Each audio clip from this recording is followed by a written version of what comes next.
Hello friends, how are you all? सब लोग ठीक है एकदम? गुड। बच्चे, लास्ट क्लास में एक न्यूमेरिकल था गॉस लॉ के ऊपर जो हम डिस्कस कर रहे थे, और मैंने आपको उसके लिए कुछ हिंट भी दिए थे कि उसको किस किस तरीके से किया जा सकता है। साथ ही मैंने आपसे प्रॉमिस किया था कि आज की क्लास में उसका हम सोल्यूशन देखेंगे, और मुद्दा इस बात का नहीं कि ये क्वेश्चन हमको आ जाए। ये क्वेश्चन बहुत सारे बच्चे कर लेंगे, रट के भी कर सकते हैं, कुछ बच्चे रट के कर लेते हैं, लेकिन सिर्फ अगर यही क्वेश्चन होता है तो हमने रट लिया। लेकिन अगर आपने इसको ढंग से समझ लिया तो इस टाइप के आपको बहुत सारे क्वेश्चन मिलेंगे बुक्स के अंदर, और वो सारे क्वेश्चन भी आप कर पाएंगे। ठीक है बेटा? तो मैं यही इंश्योर करना चाहता हूं कि आप इस क्वेश्चन की हेल्प से बाकी बहुत सारे क्वेश्चन जो इस टाइप के बुक में दे रखे हैं उसे आप कर सके। ठीक है, यही आज का हमारा टारगेट रहेगा, तो इसको आप बहुत ढंग से समझिए। ठीक है, तो क्वेश्चन वाज दिस, आपको एक क्यूबिकल सरफेस दे रखी थी, ठीक है, और X axis, Y axis, Z axis, that means Cartesian coordinates पर वो डायग्राम बना हुआ था इस तरीके से। क्या क्या इंफॉर्मेशन अवेलेबल थी क्वेश्चन के अंदर? Ex electric field along x axis की वैल्यू थी alpha x rays power half, electric field along y axis and z axis 0 था। इसका मतलब electric field is purely along x axis. एक बात तो ये हुई। दूसरी बात, अल्फा की वैल्यू दे रखी है और a की वैल्यू दे रखी है। साथ ही में जब इलेक्ट्रिक फील्ड के फॉर्मूले में आपको x दे रखा हो, इलेक्ट्रिक फील्ड x एक्सिस पे है और इलेक्ट्रिक फील्ड की फॉर्मूले के अंदर x भी अगर दे रखा है, तो इसका मतलब है कि जैसे जैसे मैं x की वैल्यू बढ़ाते जाऊंगा वैसे वैसे इलेक्ट्रिक फील्ड की वैल्यू बदलती चली जाएगी। और इसका मतलब है अगर इलेक्ट्रिक फील्ड बदल रहा है, it's called variable electric field. ठीक है, अब मैं आपको बताता हूं कि इसी क्वेश्चन में ये कांस्टेंट इलेक्ट्रिक फील्ड कब हो सकता था। ये तब हो सकता था अगर इस फॉर्मूले में Ex अल्फा एक्स की पावर हाफ में x होता ही नहीं। अगर यहां x नहीं होता, Ex की वैल्यू अल्फा होती, तो ये कांस्टेंट इलेक्ट्रिक फील्ड होता, क्योंकि ये x के ऊपर डिपेंड नहीं करता। ठीक है बेटा? तो मैंने आपको बता दिया कि इसी क्वेश्चन के अंदर कांस्टेंट इलेक्ट्रिक फील्ड कब हो सकता है और वेरिएबल इलेक्ट्रिक फील्ड कब हो सकता है। तो फिलहाल इस क्वेश्चन में आपको जो दे रखा है वो आपके पास वेरिएबल इलेक्ट्रिक फील्ड है, because the value of electric field changes as the distance x changes. अब बात करते हैं कि इसको सॉल्व कैसे करना है। तरीका समझना बेटा, देखो बिल्कुल कोई रटने की जरूरत नहीं है। ये क्वेश्चन टफ बिल्कुल नहीं है। कुछ ऐसे क्वेश्चन होते हैं जो देखने में लगते हैं कि टफ होंगे, लेकिन सोल्यूशन उसका बहुत इजी होता है, बस आपको थोड़ा टेक्निकल होकर चलना पड़ता है। तो मैं पहले आपको डायग्राम समझा दूं, क्योंकि जब तक आपको डायग्राम समझ नहीं आएगा तब तक आपको आगे क्वेश्चन समझ नहीं आएगा। ठीक है, समझिए। आपको क्यूब दे रखा था और क्यूब की साइड दे रखी थी a is the length, a is the breadth and a is the height. ठीक, पहली बात। दूसरी बात, electric field is along the x axis, ये क्वेश्चन में गिवन है। तो इलेक्ट्रिक फील्ड देखो, इधर से भी मैंने E वेक्टर इधर बता दिया, ये x एक्सिस है इधर, और इधर से भी इलेक्ट्रिक फील्ड, इस पॉइंट पर भी इलेक्ट्रिक फील्ड मैंने इधर दिखा दिया। ध्यान रखिए कि इलेक्ट्रिक फील्ड अगर x एक्सिस पे जा रहा है तो इसका मतलब इधर और इधर वाले जो कंपोनेंट होंगे उसके वो जीरो होंगे। टोटल 6 सरफेसेस होती हैं क्यूब की, जिनमें से सिर्फ 2 पर इलेक्ट्रिक फील्ड पास कर रहा होगा, क्योंकि x एक्सिस 2 सरफेस को संभालता है, y एक्सिस 2 सरफेस को संभालता है, ये y एक्सिस ऊपर हो गया, ठीक है, और z एक्सिस 2 सरफेस को संभालता है। क्योंकि y एक्सिस और z एक्सिस इन दोनों पे इलेक्ट्रिक फील्ड जीरो है, इसका मतलब y और z के जो पार्ट हैं उसको हम छोड़ देंगे और सिर्फ x की बात करेंगे। अब इसी क्वेश्चन में मैं देखो एक ही क्वेश्चन से आपको बहुत सारे क्वेश्चनों का आइडिया दे रहा हूं। इसी क्वेश्चन में अगर आपको इलेक्ट्रिक फील्ड Ex दे रखा था जो अल्फा एक्स की पावर हाफ, उसकी जगह लिखा होता माइनस अल्फा एक्स की पावर हाफ, तो क्या होता?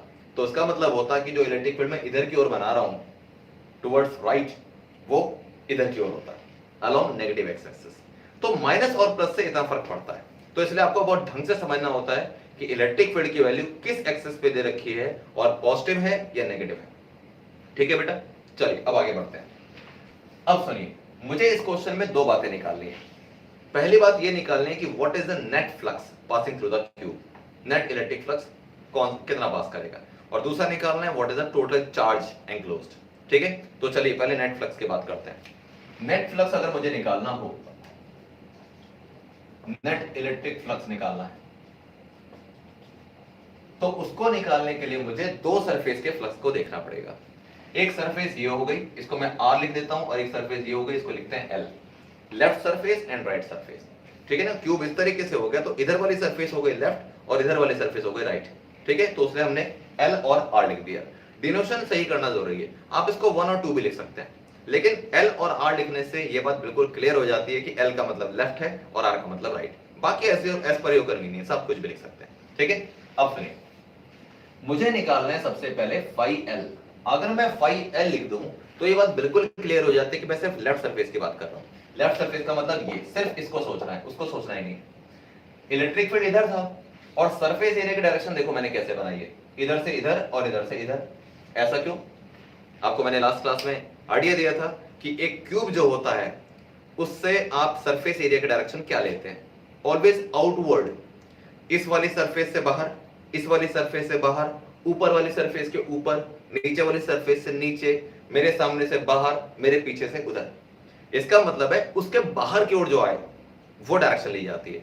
तो इस क्यूब में जो ये साइड होगी उससे सरफेस एरिया की डायरेक्शन ये थी, और ये जो सरफेस एरिया था उससे बाहर इधर आएगा, ठीक है। इसलिए यहां पे एस इधर और एस इधर लिया। अब देखो बच्चे, मैं लिखता हूं फाई एल। फाई एल का formula E L dot S. मैं यहां पे इसको एल लिख लेता हूं और यहां पे इसको आर लिख लेता हूं, लेफ्ट और राइट। अब पता है कितनी कमाल की बात है, बहुत कमाल की बात है। देखो मैं एक क्यूरियस स्टूडेंट की तरह बात कर रहा हूं, ठीक है। जैसे दिमाग में खुराफात चलती है जब, तो मेरे दिमाग में पहला क्वेश्चन ये आएगा कि पहले तो मैंने इलेक्ट्रिक फील्ड को ई एल और ई आर क्यों लिखा, मैंने सीधा इसको ई क्यों नहीं लिख लिया? तो उसके पीछे रीजन है, दोनों के दोनों इलेक्ट्रिक फील्ड की वैल्यू बराबर नहीं होगी। क्यों बराबर नहीं होगी? क्योंकि इसके फॉर्मूले में आता है E x equal to alpha x की पावर हाफ। यहां पर एक्स की वैल्यू कुछ और है और इस सरफेस तक एक्स की वैल्यू बदल गई, तो इलेक्ट्रिक फील्ड बदल जाएगा। यहां कुछ और होगा, वहां कुछ और होगा, इसलिए मुझे दोनों को अलग अलग डिनोशन देने पड़ेंगे। दूसरी बात यह है कि सरफेस एरिया के लिए मैंने एस और एल क्यों नहीं लिखा? लिख भी सकते हैं, नहीं भी लिख सकते, दोनों ऑप्शन है।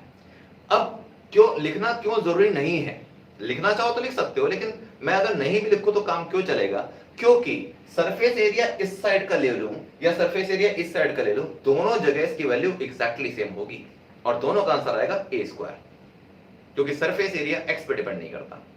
इसलिए मुझे एस को एस एल और एस आर लिखने की रिक्वायरमेंट नहीं है, लेकिन इलेक्ट्रिक फील्ड को ई एल और ई आर लिखने की रिक्वायरमेंट है, क्योंकि लेफ्ट और राइट सरफेस का जो इलेक्ट्रिक फील्ड है उसकी वैल्यू सेम नहीं है, इसलिए मुझे दोनों को अलग डिनोशन देना पड़ेगा। क्लियर? चलिए अब देखते हैं। फाई एल हो गया E L dot S S. अब ई एल की वैल्यू रखनी है। इलेक्ट्रिक फील्ड का फॉर्मूला था मेरे पास अल्फा एक्स की पावर हाफ, तो अल्फा एक्स की पावर हाफ। लेकिन चलो उससे भी पहले एक काम करना है हमको, सबसे पहले तो डॉट प्रोडक्ट हटाओ, और अगर डॉट प्रोडक्ट हटाना तो मैं यह लिख देता हूं, वो आएगा E L S cos. Check करो कि जो लेफ्ट वाली सरफेस है उस पर इलेक्ट्रिक फील्ड है इधर की ओर और सरफेस एरिया इधर की ओर, इसका मतलब the angle between them is 180 degree, तो आएगा E L S 180 degree. Formula था E dot A dot B equal to A B cos theta, वही फॉर्मूला हमने लगाया। अब देखिए बेटा, अब मुझे यहां पे मेरे पास आ गया ई एल एस कॉस 180 माइनस 1। मैं एक एक स्टेप आपको सॉल्व करके दिखा रहा हूं ताकि आपको किसी भी स्टेप में कोई कंफ्यूजन ना हो। नेक्स्ट जब मैं इसका पार्ट करूंगा तो वहां हम थोड़े शॉर्टकट मार पाएंगे, ठीक है। तो ई एल एस माइनस 1, तो माइनस तो आगे आ जाएगा। अब ई एल की वैल्यू लिखनी है मेरे को। ई एल का मतलब जैसे लिखा था E x is equal to alpha x की पावर हाफ, तो ई एल लेफ्ट साइड का जो मेरे को इलेक्ट्रिक फील्ड लिखना पड़ेगा उसका फॉर्मूला होगा अल्फा एक्स की पावर हाफ था क्वेश्चन में। अगर एक्स की पावर हाफ है तो एक्स का मतलब क्या हो गया? आप सोचो लेफ्ट सरफेस जो है उसमें एक्स की वैल्यू क्या है? ये तो ओरिजिन है, ओरिजिन से लेकर यहां तक का डिस्टेंस कितना है लेफ्ट सरफेस तक का? a, तो मैं x की वैल्यू रखूंगा a, ठीक है। इलेक्ट्रिक फील्ड का फॉर्मूला था आपके पास अल्फा x की पावर हाफ, x की जो भी वैल्यू होगी जिस सरफेस के लिए वो मैं यहां पुट कर दूंगा। तो x की वैल्यू मेरे पास थी यहां पर क्या, इस सरफेस के लिए x की वैल्यू a थी, तो मैंने x की जगह a पुट कर दिया, और क्योंकि फॉर्मूले में x की पावर हाफ भी है तो मैं हाफ भी पुट करूंगा, ठीक है। ये फॉर्मूला हुआ।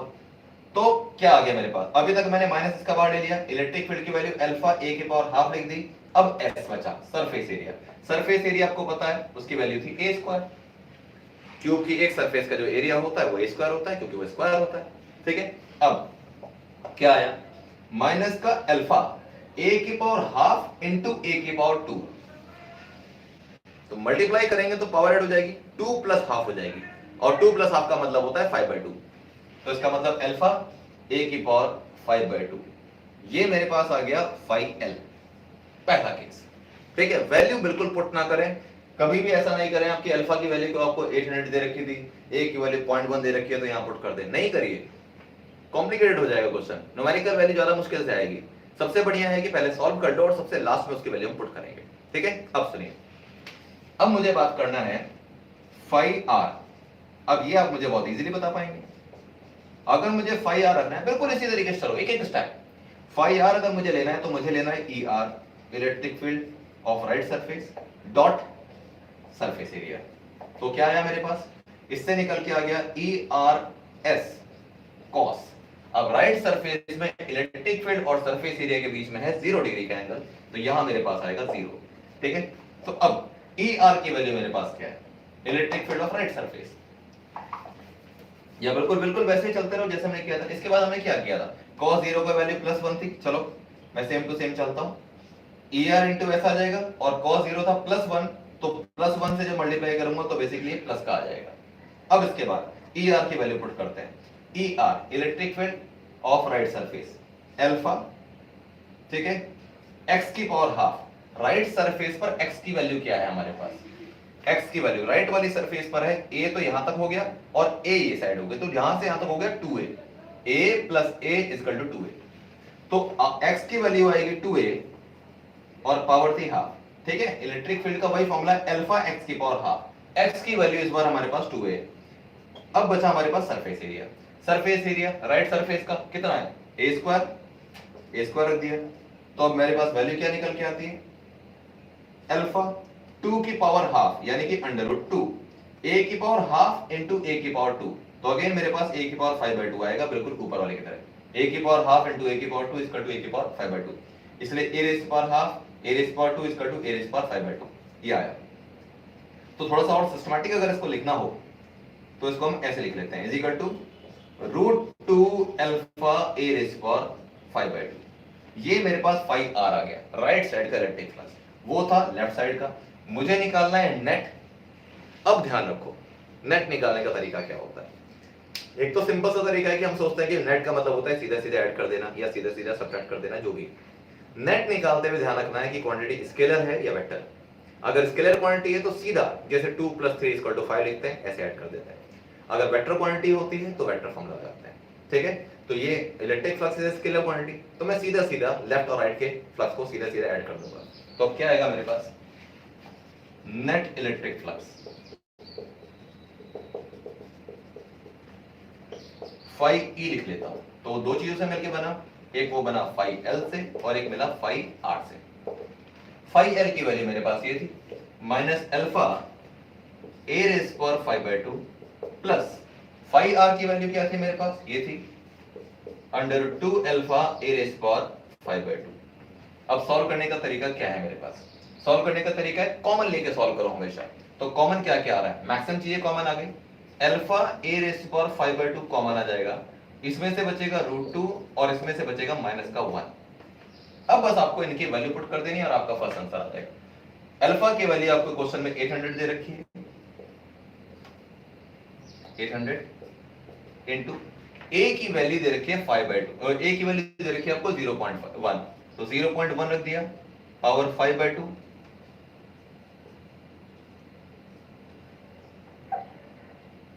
5/2 और इंटू √2 की वैल्यू है 1.414 -1। इसको जब पूरे को आप सॉल्व करेंगे तो आपको जो फाइनल आंसर मिलेगा that will be 1.05 newton metre square per coulomb square, newton metre square per coulomb square. ये वैल्यू निकल के आती है आपके पास फाइनली। अब देखो यहां पर आपको हो सकता है कि आप सोचेंगे सर 0.1 की पावर 5/2 को कैसे सॉल्व करना है, 0.1 की पावर 5/2। तो इसका तरीका बड़ा सिंपल सा है, पहले तो 0.1 की पावर 5 को सॉल्व कर लो और फिर जो आंसर आता है उसका स्क्वायर रूट निकाल लो। दूसरा तरीका, पहले 0.1 का स्क्वायर रूट निकाल लो और जो आंसर निकलता है उसकी पावर 5 कर दो। ऐसे सॉल्व किया जाता है, दोनों में से किसी भी तरीके से आपको सॉल्व कर सकते हैं, ठीक है। बाकी जब भी एग्जाम में वैल्यू आती है तो कई बार ऐसा होता है कि आपको एग्जाम वैल्यू ऐसी देते हैं जिसमें आपको इतनी कॉम्प्लिकेटेड वैल्यू ना मिले, ठीक है, लेकिन मेथड यही रहेगा, ऑर्डर यही रहेगा, ठीक है बेटा। सो ये था हमारा फर्स्ट पार्ट इस क्वेश्चन का कि नेट इलेक्ट्रिक फ्लक्स कैसे निकलता है। अब तक आपको ये पता लग गया होगा कि इसका डिफिकल्टी लेवल बहुत ज्यादा नहीं है, लेकिन कंसेप्ट्स बहुत अच्छे हैं इसके अंदर। और अगर आपने इस क्वेश्चन को रट लिया बाई चांस, क्योंकि डिफिकल्टी लेवल ज्यादा नहीं है इसलिए क्वेश्चन रटा भी जा सकता है, तो सिर्फ ये क्वेश्चन होगा बेटा, नेक्स्ट नहीं होगा। ठीक है, इसलिए ध्यान रखिएगा कि ऐसे सारे क्वेश्चन अब आपको ट्राई करने हैं इसके तरीके के। सबसे पहले आज यही काम होगा कि ऐसे जितने क्वेश्चन आपको दिखते हैं उन सबको ट्राई करिए। जो प्रॉब्लम आती है, आपको लगता है कोई क्वेश्चन बिल्कुल ही समझ नहीं आ रहा, तो आप उससे पूछ सकते हैं, उसको कॉल करके भी या मुझे व्हाट्सएप करके। लेकिन ये पक्की बात है कि आपको ऐसे क्वेश्चन आज ही ट्राई करने हैं। आज करोगे तो आज ये पक्के हो जाएंगे, कल के लिए छोड़ोगे तो फिर आज का याद कल आधा रह जाएगा, उसके बाद 1/4 रह जाएगा, फिर गायब हो जाएगा, फिर उसको दोबारा से पढ़ने की जरूरत पड़ेगी। ठीक है, तो बेटर है कि आज, जैसे कहते हैं ना, जब लोहा गर्म है तो हथौड़ा मार देना चाहिए, वही है, लोहा गर्म है आज, हथौड़ा आज ही मारना है। ठीक, अब सुनिए इसका second part is lollipop, very easy part. उस पार्ट में ये पूछा है कि आपको चार्ज निकालना है, तो कोई दिक्कत नहीं है, मेरे पास इलेक्ट्रिक फ्लक्स तो आ चुका, तो चार्ज निकालना आसान काम है।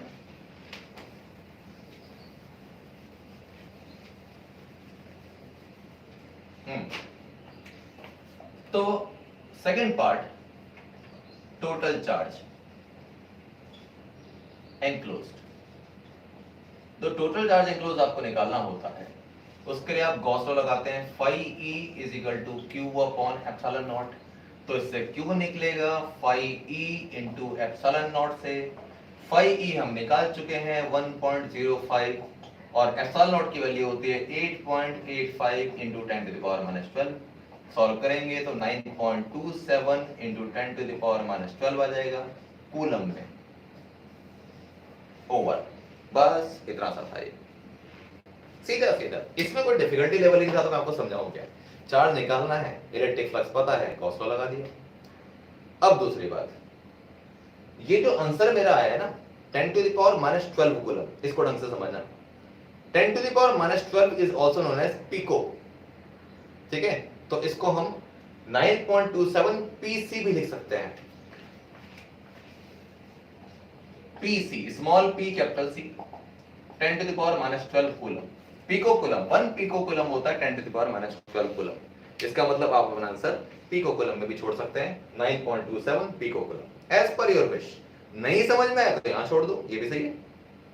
ठीक है बेटा, अब बात करते हैं एक डिफरेंट क्वेश्चन की। ऐसा क्वेश्चन कुछ बच्चों ने मुझसे पूछा भी था पहले, और मैं ये भी बताना चाहूंगा कि इस क्वेश्चन में कुछ वेरिएशंस हैं। मतलब ये क्वेश्चन 2-3 क्वेश्चनों से मिलकर बना हुआ है, और वो 2-3 क्वेश्चन आपको बहुत सारे और क्वेश्चन करवा देंगे। ठीक है, ये क्वेश्चन अगेन इलेक्ट्रिक फ्लक्स का ही है, लेकिन कुछ कंसेप्ट्स हैं इसके साथ, वो आपको सीखना है। ठीक है, तो चलिए डिस्कस करते हैं नेक्स्ट क्वेश्चन।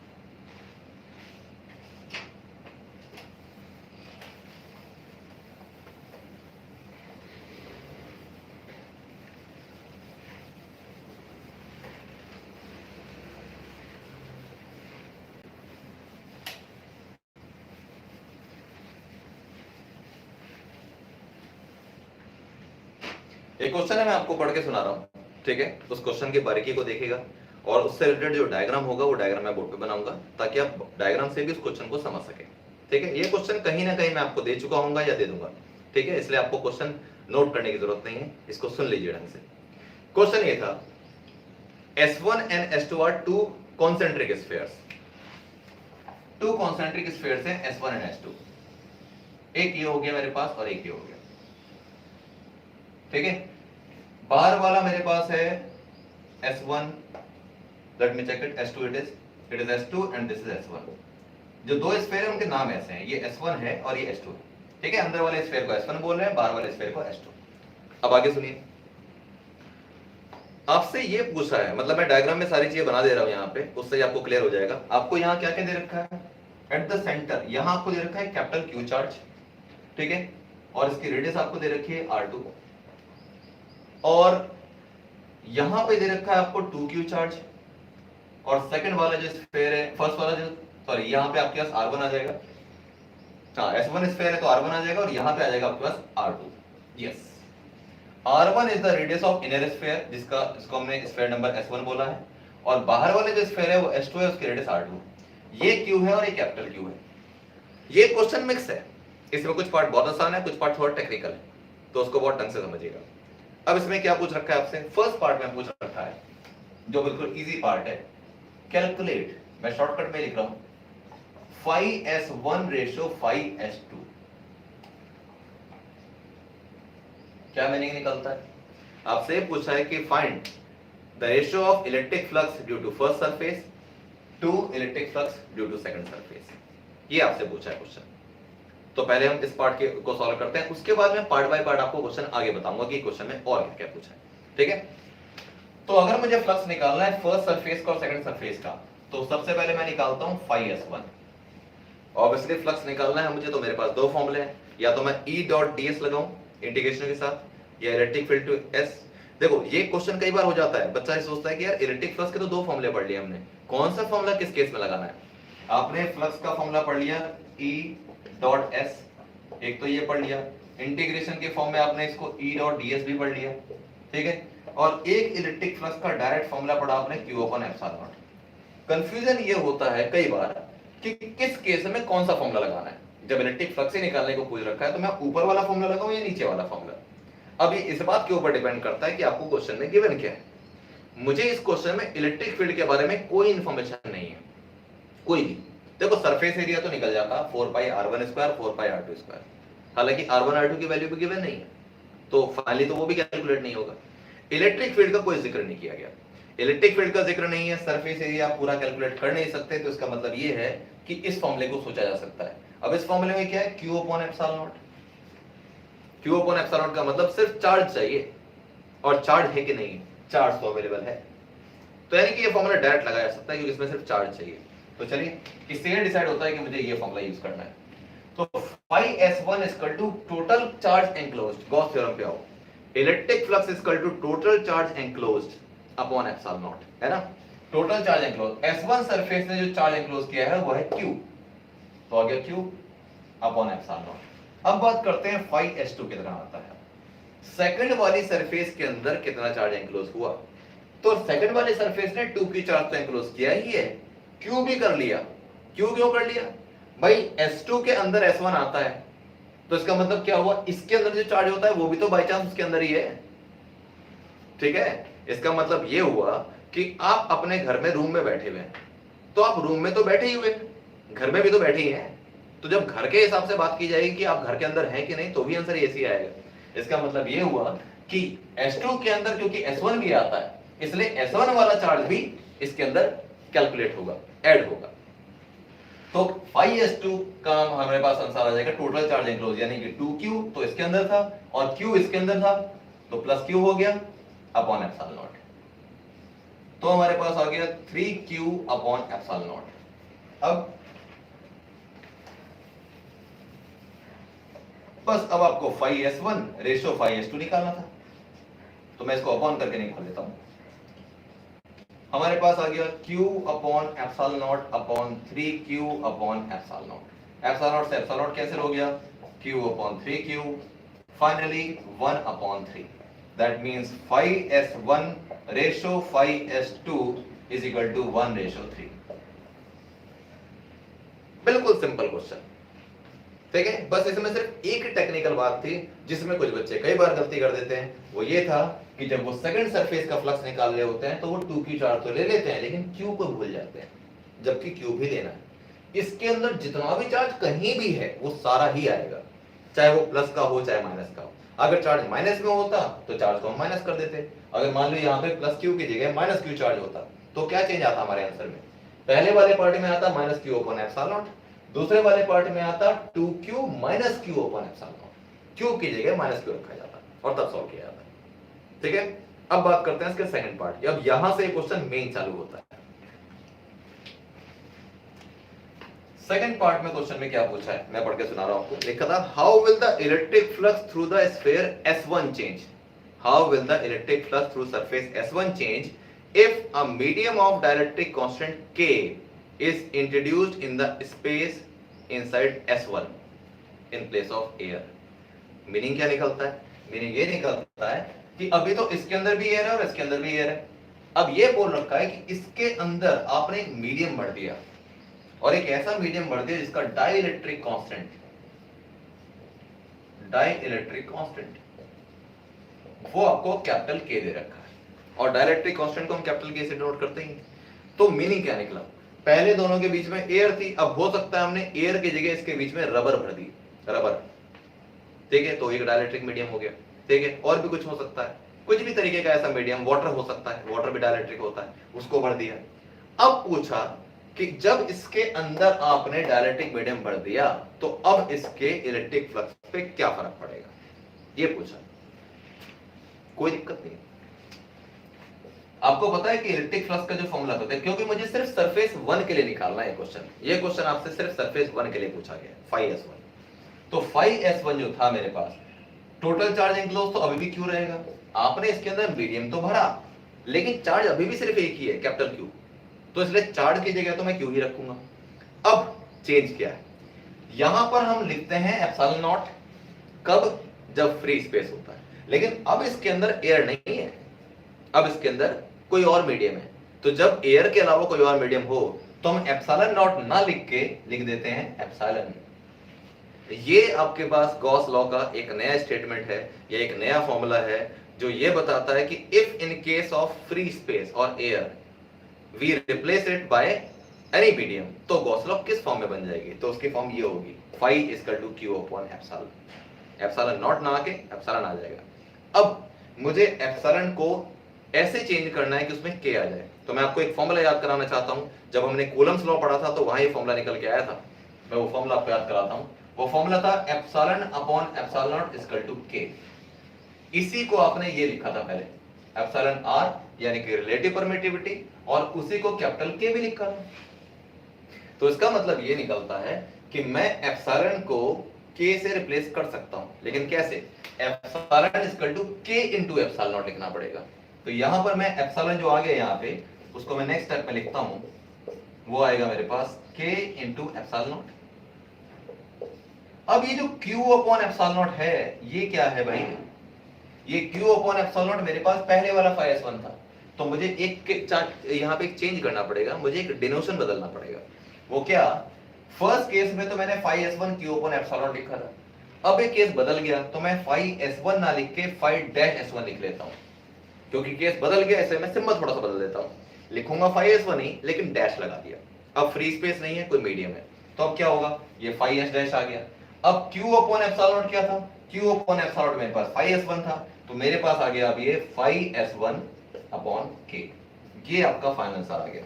यानी आपका फाइनल आंसर दो तीन फॉर्म में आ सकता है।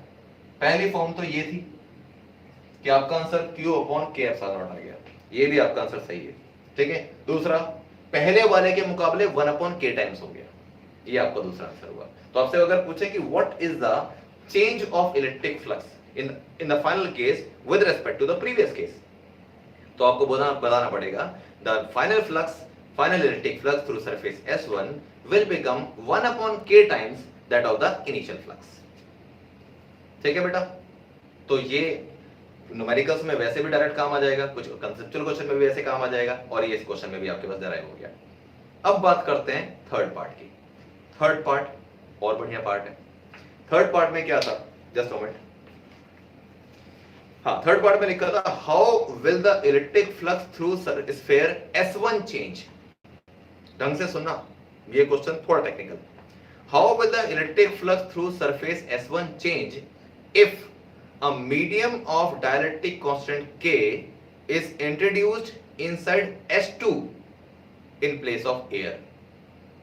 क्या पता लगा, आपसे ये पूछा है कि सेकंड केस, ये थर्ड केस था हमारा, मैं इसको थोड़ा सा रब कर देता हूं और डायग्राम के अंदर मैं थोड़ा सा चेंज करूंगा, डायग्राम से ही आपको क्वेश्चन समझ में आ जाएगा। आपसे इस बार ये बोल रखा है कि what will be the change in the electric flux of surface 1। Surface 1 के इलेक्ट्रिक फ्लक्स में क्या चेंज होगा अगर आप सरफेस 2 के अंदर, सिर्फ सरफेस 2 के अंदर एक ऐसा मीडियम डाल दें जिसका डायलेक्ट्रिक कांस्टेंट k हो जाए। यानी कि इस बार डायलेक्ट्रिक मीडियम डाला है इसके अंदर, इसमें नहीं डाला, और आपसे पूछा क्या है, इसमें क्या चेंज आएगा, इसके इलेक्ट्रिक फ्लक्स में क्या चेंज आएगा। तो इसका आंसर मुझे सॉल्व करने की जरूरत ही नहीं है, इसका आंसर आएगा नो चेंज। बताओ क्यों, क्योंकि मुझे इसका इलेक्ट्रिक फ्लक्स निकालने के लिए सरफेस 2 की जरूरत नहीं पड़ती है। आप चेक करो, आपने क्या लिखा था, फाई S1 निकालने के लिए आपने सिर्फ q अपॉन एप्सिलॉन नॉट लिखा। सरफेस 1 का इलेक्ट्रिक फ्लक्स निकालने के लिए मुझे 2q चार्ज नहीं लेना था, ठीक है, वो तो सिर्फ इसके अंदर का चार्ज लेना था, और क्योंकि सरफेस के अंदर अभी भी चार्ज क्यू है, अभी भी इसके अंदर फ्री स्पेस है, इसका मतलब इसके इलेक्ट्रिक फ्लक्स पे कोई चेंज नहीं हुआ। बस ये इसका आंसर था, नो चेंज, नो चेंज। अब एक क्वेश्चन जो इसमें नहीं पूछा वो मैं बनाता हूं, ठीक है, और फिर देखते हैं क्या हो सकता है। जितना हमने अब तक पढ़ लिया उसके बेस पे ये नया क्वेश्चन बन सकता है। और मैं आपको इंश्योर कर रहा हूं जहां भी आप ये क्वेश्चन देखेंगे आप 3 पार्ट देखेंगे, 4th पार्ट मैं बना रहा हूं अभी, ठीक है। देखिए क्या 4th पार्ट ये था, मान लीजिए इसका कि इस केस में what will be the electric flux due to second surface, ये 4th पार्ट है।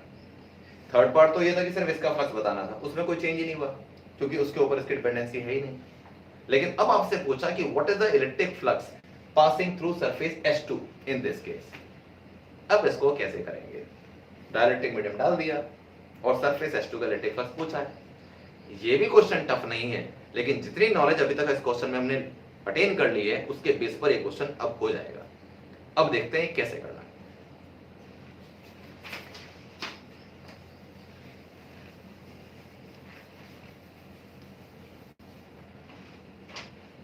अगर मैं 4th पार्ट की बात करता हूं, मुझे निकालना है इलेक्ट्रिक फ्लक्स थ्रू S2, तो मुझे S1 का सारा चार्ज लेना है और S2 का भी सारा चार्ज लेना है, ठीक है। चलो देखते हैं। तो मेरे पास आएगा, मतलब 2 मुझे फ्लक्स देखने पड़ेंगे। मैं लिखता हूं इलेक्ट्रिक फ्लक्स।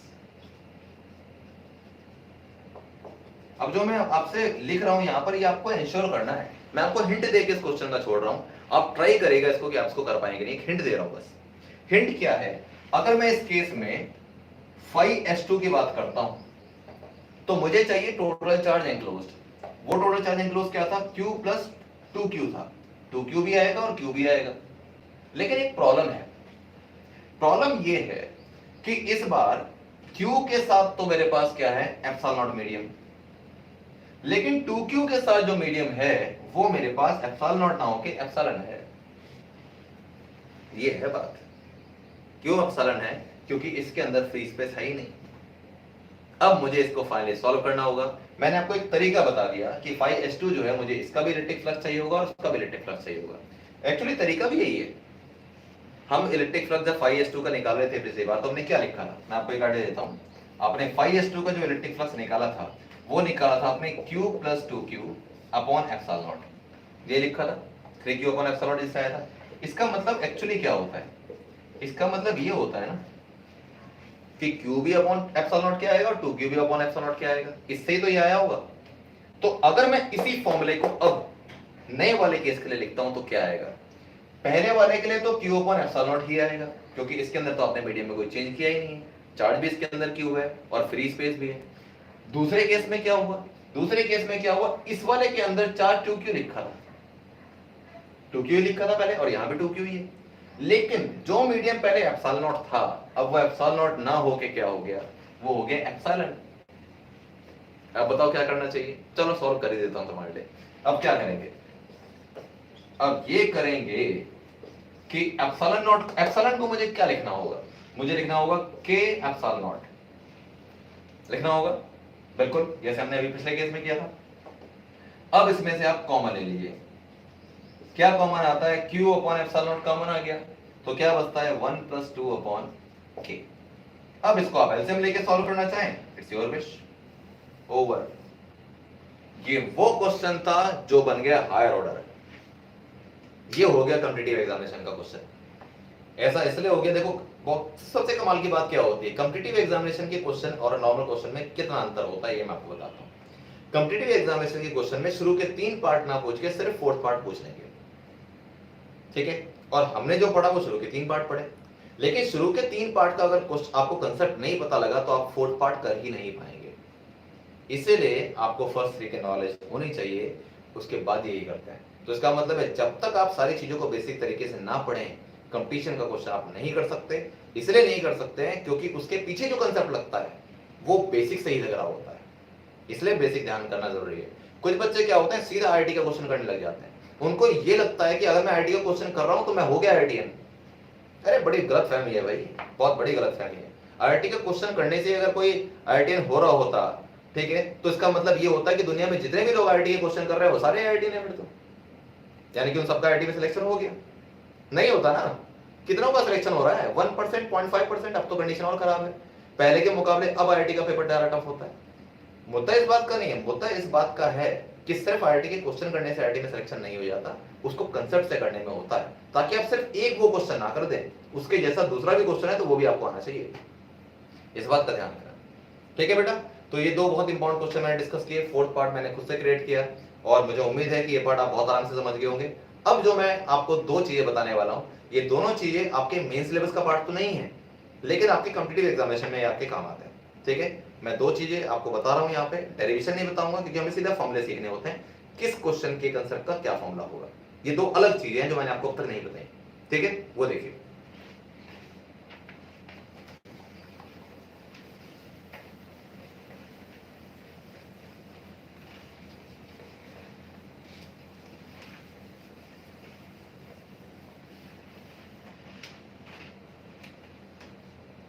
इसमें एक कंसेप्ट है, अगर आपको यूनिफॉर्मली चार्ज रिंग दे रखी है, एक रिंग दे रखी है, ये मैं आपको बता रहा हूं हॉट्स में, ये स्पेशली फॉर कॉम्पिटिटिव एग्जामिनेशन है।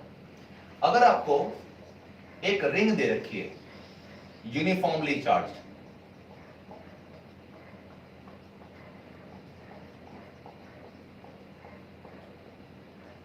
ठीक है, और ये मेरे पास पॉइंट है O, और मुझे इस रिंग की वजह से इस पॉइंट पर इलेक्ट्रिक फील्ड निकालना है, तो उसका फॉर्मूला क्या होता है।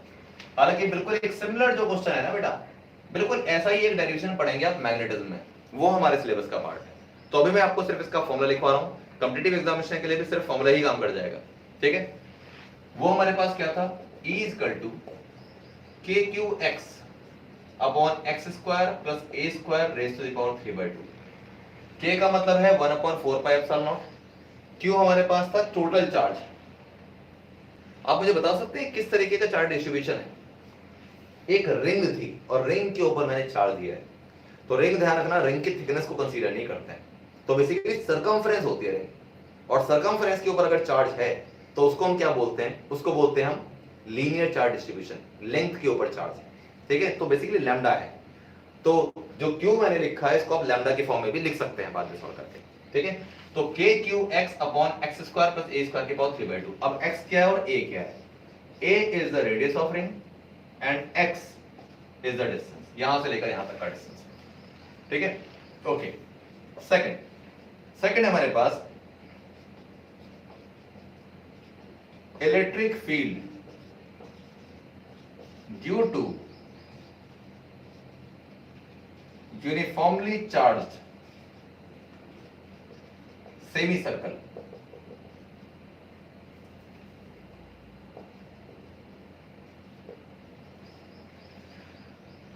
यस। तो इसका फॉर्मूला बिल्कुल वैसा है जिस तरीके से आपने यूनिफॉर्म चार्ज स्ट्रेट वायर का पढ़ा था। इसका फॉर्मूला हमारे पास होता है, ये आपको पहले मैं डायग्राम बता दूं कि डायग्राम कैसा होता है। ये था हमारे पास एक सेमी सर्कल बना था और चार्ज इस तरीके से डिस्ट्रीब्यूटेड है, और निकालना कहां पे, एट सेंटर, सेंटर पे इलेक्ट्रिक फील्ड निकालना है। सेंटर का मतलब यहां इस पॉइंट पर, इस पॉइंट पर आपको इलेक्ट्रिक फील्ड निकालना है, ये O पॉइंट पर, ठीक है। इसकी रेडियस को अगर मैं A मानूं पिछले केस की तरह, दिस इज A, ये सारा A होगा, ठीक है। तो मेरे पास इलेक्ट्रिक फील्ड निकल के आता है। फॉर्मूला क्या पढ़ा था आपको, मैं फॉर्मूला याद कराने का तरीका बताता हूं। कुछ याद है कि आपने फॉर्मूला देखो, E = λ/2πε0r देखा था, R की जगह A कर दीजिए, A रेडियस है, रेडियस को अगर मैं R मान लूं तो R हो जाएगी, ठीक है, राइट बेटा। तो ये था आपके पास आज के लिए बेटा, और जितनी चीजें मैंने आपको बता दी, this is for specially for competitive examination. ऐसे कॉम्पिटिटिव एग्जामिनेशन के लिए जो जो चीजें रिक्वायरमेंट होती हैं, जो चीजें रिक्वायर्ड होती हैं, वो मैं आपको साथ साथ बताता रहूंगा हर चैप्टर के साथ, कुछ और चीजें भी डिस्कस करूंगा। लेकिन देखो सबसे बड़ी बात क्या है, मेन बात ये नहीं कि मैं आपको कितना खिला सकता हूँ, मेन बात ये है कि आप कितना खा सकते हैं। जितनी आपकी भूख होगी उतना मैं आपको खिलाऊंगा, ठीक है। लेकिन ध्यान रखें, जितना मैं पढ़ा चुका हूं, जब तक वो नहीं होगा ना, तब तक कॉम्पिटिटिव एग्जामिनेशन का सोचना भी मत। इसलिए मत सोचना क्योंकि जो लोग शॉर्टकट देखते हैं ना कि मैं सीधा कंपटीशन में क्वेश्चन करूंगा और मुझसे हो जाएगा, बेटा नहीं निकलता उनसे कंपटीशन। वो पूरे साल सिर्फ अपने आप को और अपनी फैमिली को बेवकूफ बना रहे होते हैं। उन्हें लग रहा होता है कि कंपटीशन निकलेगा, लेकिन नहीं निकलता। और इस बात को मुझे शायद कोई एविडेंस देने की जरूरत नहीं है, आप सिर्फ ये सिक्योर कर लीजिए कि कितने लोग ऐसे हैं जो कोई कोचिंग लेते हैं सिर्फ कंपटीशन के लिए, और उनमें से सिलेक्शन कितने लोगों का होता है। जितने लोगों का नहीं होता ना बेटा, वो किसी बेवकूफी के चक्कर में पड़े होते हैं। उन्हें सिर्फ ये लग रहा होता है कि शायद कंपटीशन निकल जाएगा हमारी इतनी कम मेहनत से, लेकिन ऐसा नहीं होता। तो मैं आपको बता रहा हूं, ऑनेस्ट मेहनत होनी चाहिए तो चीजें बिल्कुल होंगी, पक्का होंगी। और मेरा टारगेट यही है कि आप कंपटीशन में निकालें और आप बोर्ड में भी बहुत अच्छा करें। हम किसी एक टारगेट के लिए नहीं पढ़ रहे हैं, हम दोनों टारगेट के लिए पढ़ रहे हैं। ठीक है बेटा। और अगर आप बोर्ड के लिए बहुत ढंग से पढ़ रहे हैं जैसा मैं बता रहा हूं, तो जी मेंस क्लियर करना कोई दिक्कत की बात नहीं है, because the order is almost same. दोनों का ऑर्डर बिल्कुल सेम है। जो चीजें आप साथ साथ करते जाएंगे वो चीजें होती चली जाएंगी। ठीक है, इसलिए शॉर्टकट नहीं मारना। जो मैं बता रहा हूं उसको ढंग से करिए, कंसेप्ट से करिए, और जितने ज्यादा क्वेश्चन आप किसी टॉपिक के ऊपर करेंगे आप उतने स्ट्रांग हो जाएंगे। That I promise. ऐसा हमेशा होगा। एक क्वेश्चन करने से चीजें कभी सही नहीं होती, उसी के ऊपर कम से कम 3-4 क्वेश्चन करिए, तब कंसेप्ट पूरा समझ में आता है। ठीक है बेटा। तो चलिए नेक्स्ट क्लास में हम मिलेंगे नए चैप्टर के साथ, that is electric potential and capacitance, जो आपका एनसीईआरटी का सेकंड चैप्टर है। ठीक है, और वहां से हम इसकी शुरुआत करेंगे बहुत जोश के साथ। बहुत अच्छा साथ दिया है मेरे साथ अभी तक, बहुत बच्चों ने, मुझे बड़ा अच्छा रिस्पांस मिला है, और मुझे इस बात की बहुत खुशी है। क्लास 12th के बच्चे बिल्कुल वैसे ही पढ़ रहे हैं जैसा उन्हें पढ़ना चाहिए। चलिए, that's good. Take care, bye.